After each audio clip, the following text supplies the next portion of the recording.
ครับผมก็สวัสดีนะคุณผู้ชมทุกท่านเลยนี่ก็ผมมิสเตอร์เซคันด์ลาสครับกับเกม Overwatch นะฮะก็จะมาเปิดกล่องในช่วงเทศกาลตรุษจีนนะครับผมประมาณ31กล่องนะฮะโอเคเดี๋ยวเราไปเปิดกันเลยดีกว่านะก็หวังว่าเราจะได้ดีว่าของเรานะครับผมอยากได้มากเลยโอเคครับผมกล่องที่1เปิดโหลดอ๋อเฮ้ยได้พระถังสันจังเหรอโอเคได้ไอคอนมาก็ยังดีครับผมกล่องที่2พอมาโอ้ยอ๋ออันนี้มันท่าโพสใช่ไหมVictory Post โอเคก็ใช้ได้อยู่สเปซตุจีนอ๋อแล้วก็กล่องที่3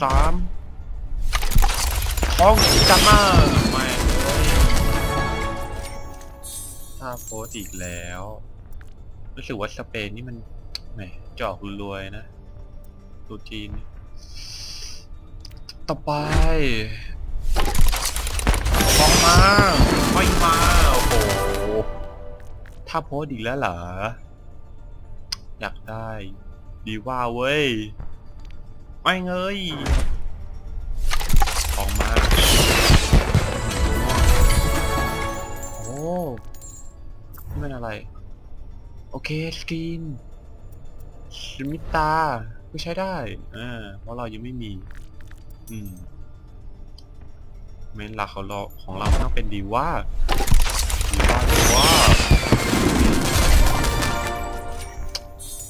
โอ้โหสเปรย์อีกแล้วสกินโอ้ต่อไปพอมาดีว่าแม่งเหมยไม่ได้อยากได้เลยแต่ก็ยังดีครับผมเพราะว่าเห็นบอกว่าสกินนี้ทำออกมา2สีใช่ไหมมันมีสีแดงกับสีขาวนะส่วนตัวผมชอบสีขาวมากกว่าใช้ได้ก็โอเคอยู่ใส่เลยดีกว่ามั้งนี่อะไรอีโมใส่ไป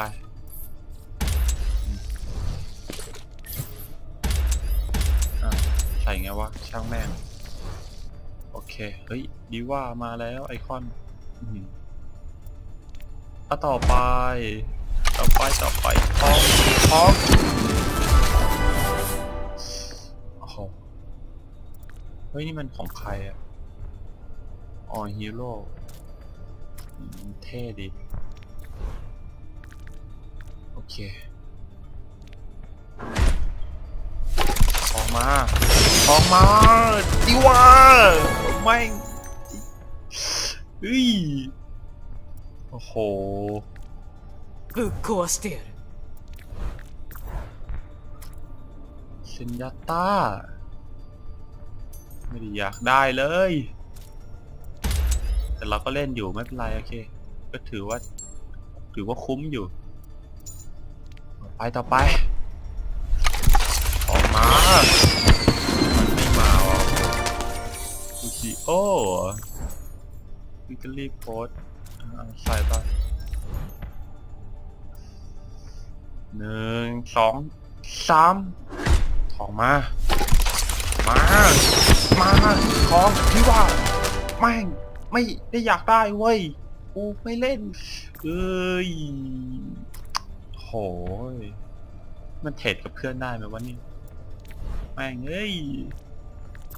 ใส่ไปแม็กใครสกินเขียวใส่ไปจะรีโพสเอาให้หมด治療費を請求しておきますねเอาให้เต็มที่จัดมา2ยอดฮอก กินไม่เอาถามว่ากูจะได้ไหมเนี่ย Play of the Game เนี่ยต่อไปทองมาแล้วดีว่าโอ้โหแม่งซ้ำอีก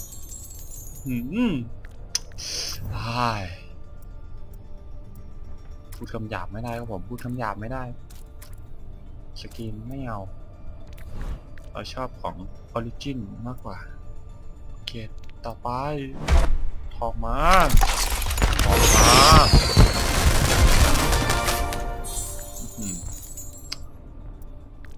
เฮ้ยพูดแล้วเศร้าเห็นแล้วเศร้า亡霊でも見たような顔だな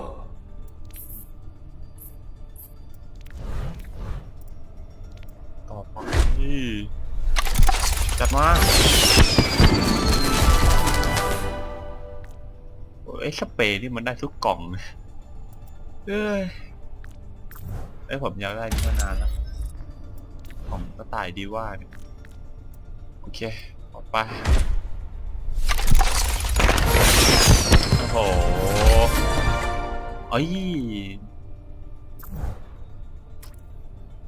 ใช้ได้อยู่ถึงเราจะนานๆทีเล่นก็เถอะ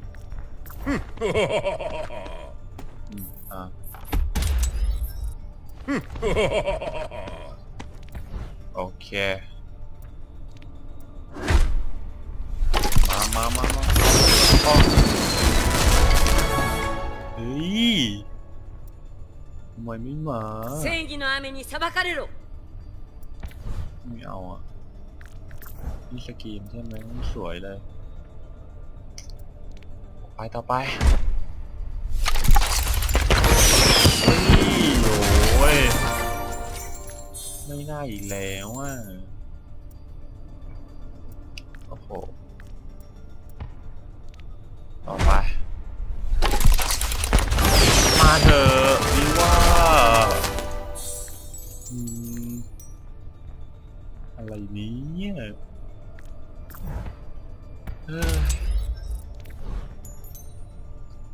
ใส่ต้องกดต้องสลับครับผมเทคนิคมันต้องมาจีวาไม่ได้อยากได้มันซัมบาใช่ไหมนี่ซัมบามาผิดเวลาหรือเปล่าใส่ไปโอเคโอเคทองมาเด้โอ้ยแหมมาจริงด้วยครับทองมุกเดิมめでたいねไม่เพาะเลยもう嫌だไม่เพาะมา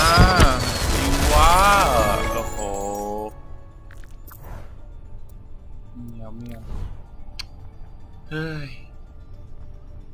เธอไม่มาเหลืออยู่9 กล่องแล้วเธอจะมาไหมเนี่ยดีว่าโอ้โหง่วงอีกแล้ววิกเกอรี่โพส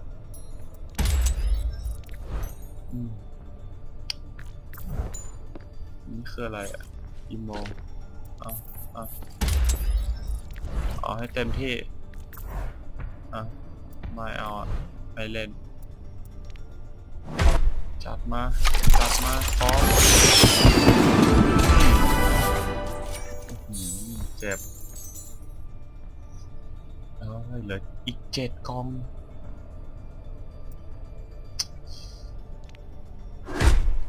ทองไม่มาแล้วโอ้อะไรเนี่ย6 กล่องทองมามันไม่มาออกอะไรก็ไม่รู้ดูดีโอ้โหสเปรย์อย่างเดียวเลยไม่ตายแต่ซาร่า ต้องย้อนมา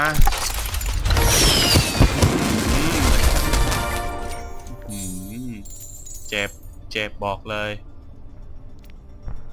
มารัว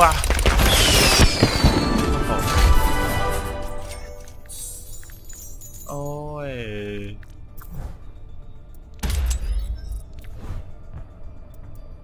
จับมารัวๆเลยมาไปเลยดีว่า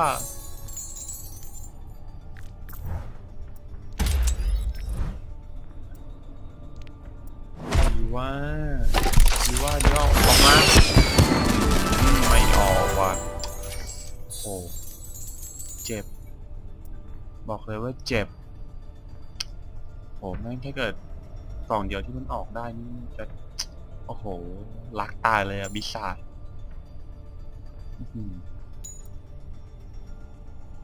ผมจะถวายกายให้เลยบอกตรงบิชาดกำลังตายแล้วเอ้ยท้องยี่ว่าไม่เงยเกือบหลุดปากอีกแล้วโอ้ยไม่ได้อยากได้เลยเหมยเจ็บเลย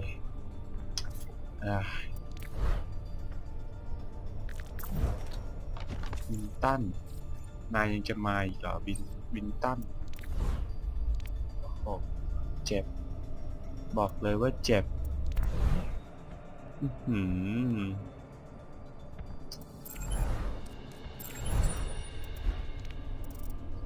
ดูให้ช้ำใจโอ้โห